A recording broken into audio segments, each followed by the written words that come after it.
Suatu hari, Abdul Qadir yang masih belia meminta izin ibundanya untuk pergi ke kota Baghdad. Bocah ini ingin sekali mengunjungi rumah-rumah orang saleh yang ada di sana dan menimba ilmu sebanyak-banyaknya dari mereka. Sang ibunda pun merestui. Diberikanlah kepada Abdul Qadir 40 dinar sebagai bekal perjalanan. Agar aman, uang itu disimpan di sebuah saku yang sengaja dibuat di posisi bawah ketiak. Sang ibunda tak lupa berpesan kepada Abdul Qadir untuk senantiasa berkata benar dalam setiap keadaan. Ia perhatikan betul pesan tersebut.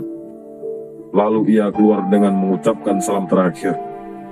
Pergilah, aku sudah menitipkan keselamatanmu pada Allah, agar kamu memperoleh pemeliharaannya, pinta Ibu Abdul Qadir.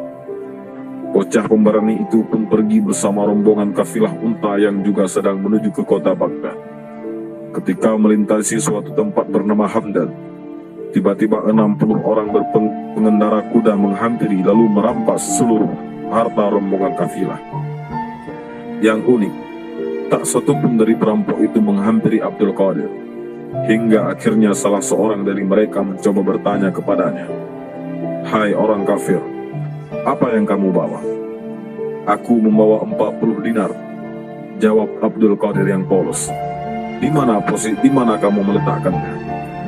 "Aku letakkan di saku yang terjahit di bawah ketiakku." Perampok itu tak percaya dan mengira Abdul Qadir sedang meledeknya. Ia meninggalkan bocah laki-laki itu.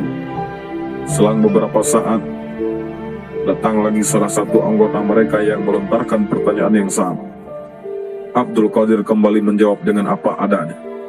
Lagi-lagi perkataan jujurnya tak mendapat respon, dan si perampok pergi begitu saja. Pemimpin gerombolan perampok tersebut heran ketika kedua anak buahnya menceritakan jawaban Abdul Qadir. "Panggillah Abdul Qadir ke sini," perintah ketua perampok itu. "Apa yang kamu bawa?" 40 dinar, jawab Abdul Qadir. "Di mana 40 dinar itu sekarang?" "Ada di saku yang terjahit di bawah ketiakku." Benar. Setelah kepala perampok memerintah para anak buah menggeledah ketiak Abdul Qadir, ditemukanlah uang sebanyak 40 dinar. Sikap Abdul Qadir itu membuat para perampok geleng-geleng kepala. Seandainya ia berbohong, para perampok tak akan tahu, apalagi penampilan Abdul Qadir saat itu amat sederhana, layaknya orang miskin. "Apa yang mendorongmu mengaku dengan sebenarnya?" Abdul Qadir menjawab, "Ibuku memerintahkanku untuk berkata benar. Aku tak berani durhaka kepadanya." Pemimpin perampok itu menangis, seperti sedang dihantam rasa penyesalan yang mendalam. "Engkau tidak berani ingkar terhadap janji ibumu, sedangkan aku sudah bertahun-tahun mengingkari janji Tuhanku." Para perampok itu pun menyatakan taubat di hadapan Abdul Qadir, bocah kecil yang kelak namanya harum di mata dunia sebagai Sultanul Aulia, Syekh Abdul Qadir Al-Jailani.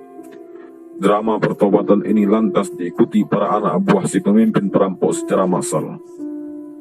Kisah ini diceritakan dalam kitab Irsyadul Ibad karya Syekh Zainuddin bin Abdul Aziz Al-Malibari, yang mengutip cerita dari Al-Yafi dari Abu Abdullah Muhammad bin Muqatil dari Syekh Abdul Qadir Al-Jailani. Wallahu a'lam bishawab. Assalamualaikum.